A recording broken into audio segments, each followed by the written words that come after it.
Good morning. I am Dr. Pranita Balve, Assistant Professor in Department of Civil Engineering of MVP Samachas, KBT College of Engineering, Nashik.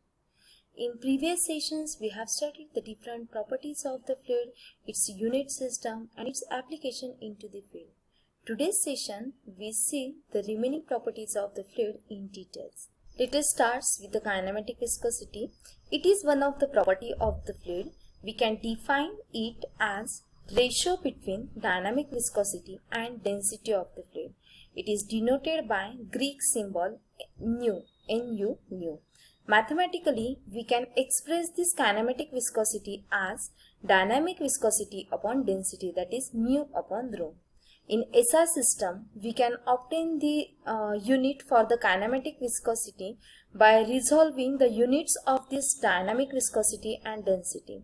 So after this calculation, we can get that kinematic viscosity unit is meter square per second. In CGS system, it can be expressed as centimeter square per second. Now 1 centimeter square per second is equals to Stoke. Stoke is also one of the unit of the kinematic viscosity. We can convert that Stokes into the SI system, that is 1 Stoke is equals to 10 raised to minus 4 meters square per second. Next term is Newton's law of viscosity. It states that shear stress down on the fluid element layer is directly proportional to the rate of shear strain. See this diagram. In the diagram, y-axis represents the shear stress down and x-axis represents du by dy. As per the statement of the Newton's law of viscosity, as that shear stress is directly proportional to the rate of shear strain. So let us consider that as your shear stress is changing, then your velocity gradient is also changing. Mathematically, we can say that shear stress is directly proportional to the du by dy. To remove this proportionality sign, we are adding here proportionality constant. That proportionality constant is also called as the coefficient of viscosity, and it is represented by symbol mu. That mu is also called as the dynamic viscosity. Now we will see what is the effect of this Newton's law of viscosity on the types of the fluid. So here in this diagram, the fluid which obeys the Newton's law of viscosity, that means as your shear stress is changing, the rate of shear strain is also changing. So the fluid along this straight line, we call it as a Newtonian fluid. And second case is the non-Newtonian fluid. So non-Newtonian fluids are those which does not follow the Newton's law of viscosity. That fluid we call it as a non-Newtonian.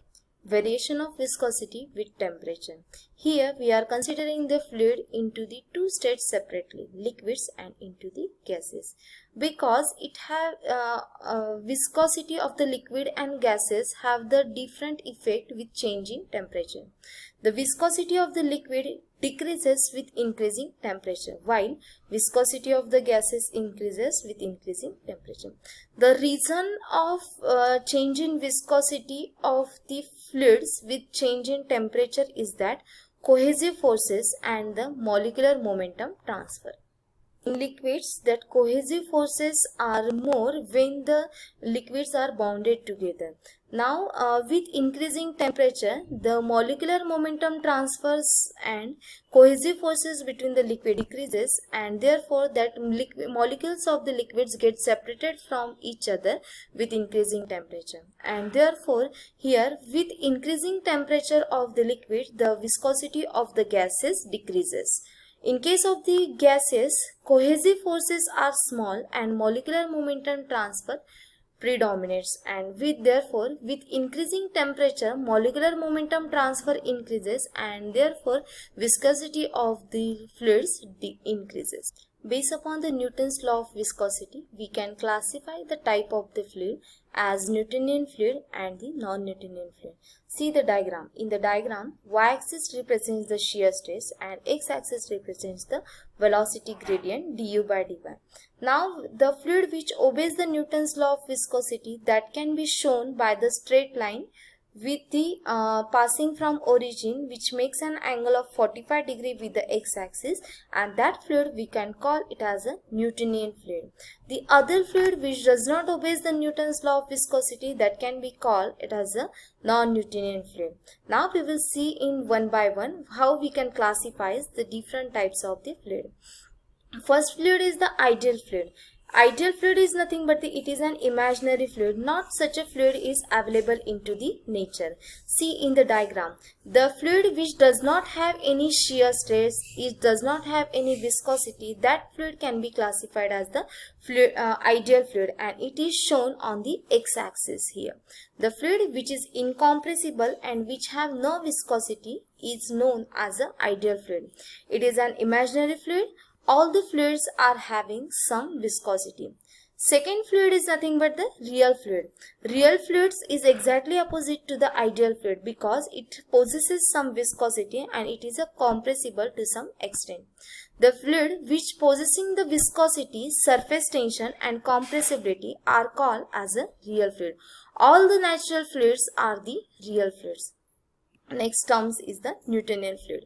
The fluid which obeys the law of viscosity, that can be called as the Newtonian fluid. So example of the Newtonian fluid is the air, water, lighter oils like diesel and petrol. Next is the non-Newtonian fluid. The fluids which does not obey the Newton's law of viscosity are nothing but the non-Newtonian fluid. Example of the non-Newtonian fluids are the human blood, lubricating oil, clay, tar, polymer grease and the toothpaste. So these liquids does not follow the Newton's law of viscosity. Next is the ideal plastic fluid. In the diagram it is shown that the ideal plastic fluid is parallel, the line of this ideal plastic fluid is parallel to the Newtonian fluid. That ideal fluids are having some quantity of the shear stress, and after resisting that shear stress they are behaving like a Newtonian fluid, and therefore that fluid we call it as an ideal plastic fluid. The example of such ideal plastic fluids are nothing but the water, suspension of the clay, fly ash, sewage, sludge, paint. The next property of the fluid is the compressibility. It is the ability of the fluid to reduce its volume or size under the application of the pressure. Basically, it is the ratio of volumetric strain to the compressive stresses. We can define in another way. It is the reciprocal of the bulk modulus of elasticity.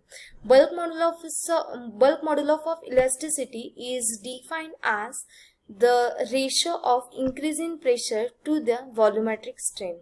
So we can say that mathematically compressibility is the reciprocal of the bulk modulus. It has given the negative sign because as your volume of the body decreases with increasing pressure, and therefore it has given the negative sign. The unit for compressibility is meter square per Newton. Next property of the fluid is the surface tension. It is defined as the tensile force acting on the surface of the liquid, but this property is applicable when the two immiscible fluids are in contact, like liquids, water is in coming contact with the gases, so that contact surface behave, when you are considering that surface contact surface, it behave like a membrane under the tension.